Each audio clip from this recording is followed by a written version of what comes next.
ጀምር። ይህ አዋዜ ሰበር ነው።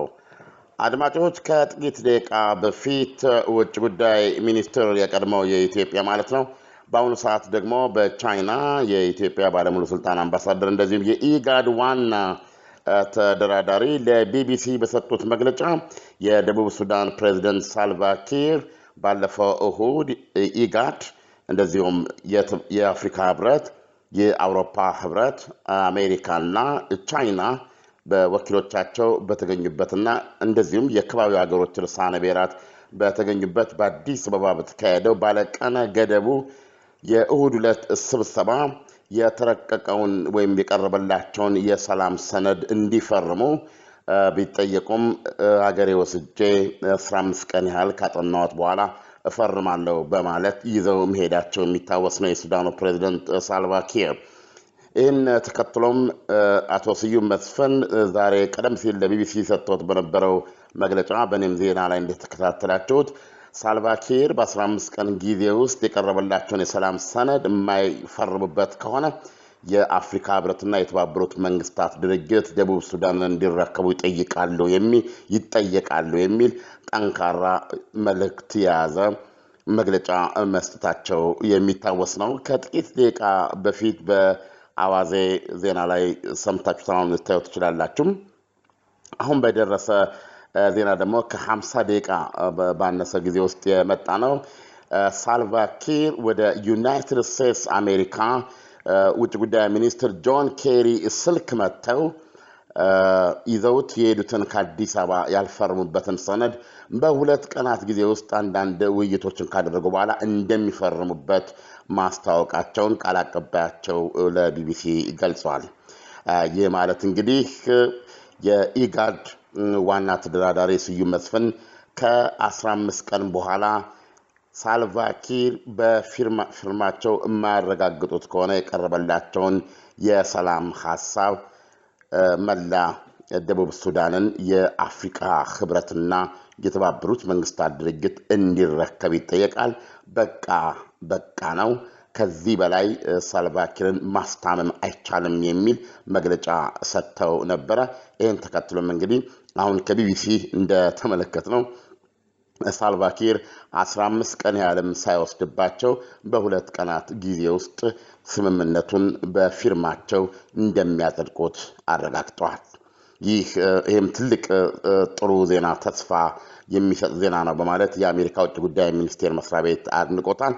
ይሄ ማለት በተዋጊው ሌላኛው ተዋጊ የሆኑት የሳልቫኪር ምክትል የነበሩትና በመፈንቅለ መንግስት ሙከራ ፕሬዚደንቱ ከሰዋቸው ካባረሯቸው በኋላ ወደ ጦርነት የገቡት ሬክ ማሻር አስቀድመው በስምምነቱ ላይ የፈረሙ ስለሆነ ቴክኒካሊ ይህ የአዲስ አበባው ቀነ ገደባዊ የደቡብ ሱዳን የሰላም ስምምነት ውጤት የያዘ ይመስላል።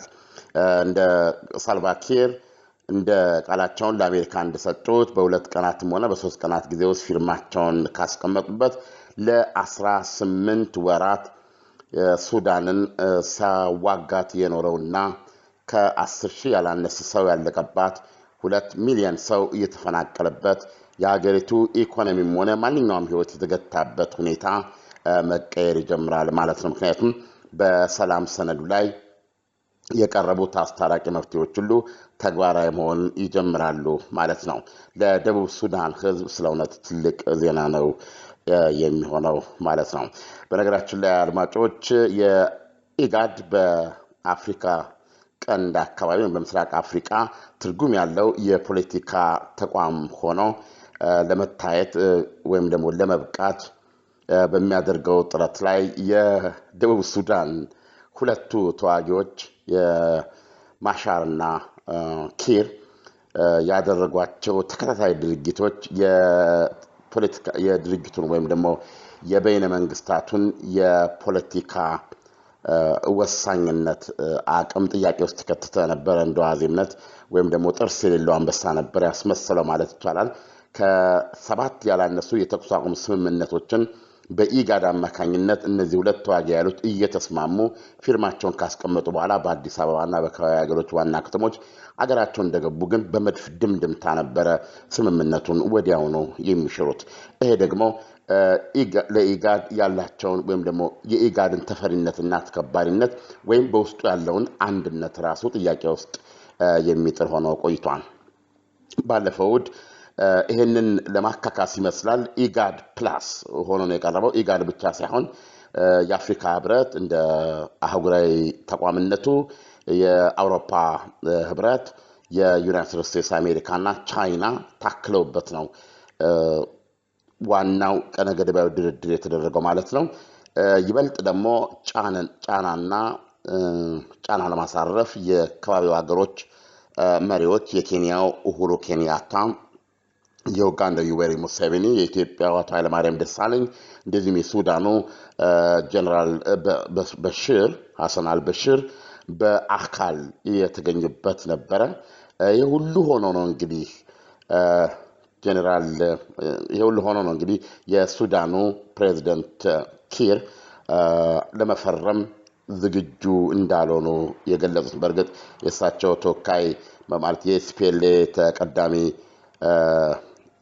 ጸሐፊ ሰው ዋና ጸሐፊ ፊርማውን ያስቀመጠ ቢሆንም ራሳቸው ፕሬዝዳንቱ ግን ከ15 ቀን ያስፈልገኛል አጥልቼ ለመፈረም በማለት እግራቸውን ወደ ኋላ መጎተታቸው የሚታወስ ነው።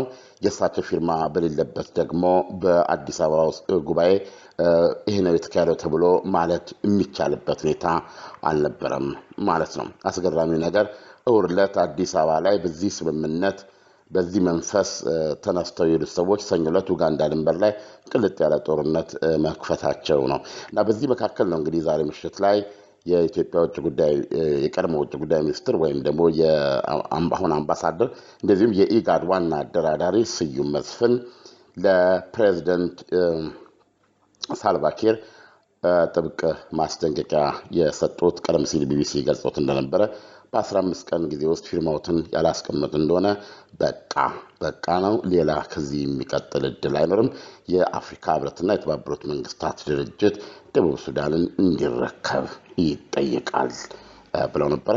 አሁን እንግዲህ ሰበር ዜና እንደሰማችሁት ለዩናይትድ ስቴትስ አሜሪካ ፕሬዚደንት ሳልቫኪር ስልኩን መቼ እንደመቱት የሚታወቅ ነገር የለም። መግለጫ የመጣው ግን አሁን ነው። የሰላም ስምምነቱ ላይ ፊርማቸውን በሁለት ቀናት ጊዜ ውስጥ እንደሚያስቀምጡ አረጋግጠዋል። ይህ ከሆነ ደግሞ ያለፈው እሑድ የአዲስ አበባው ጉባኤ 100% ተሳክቶለታል ማለት ነው። ይህ አዋዜ ነው።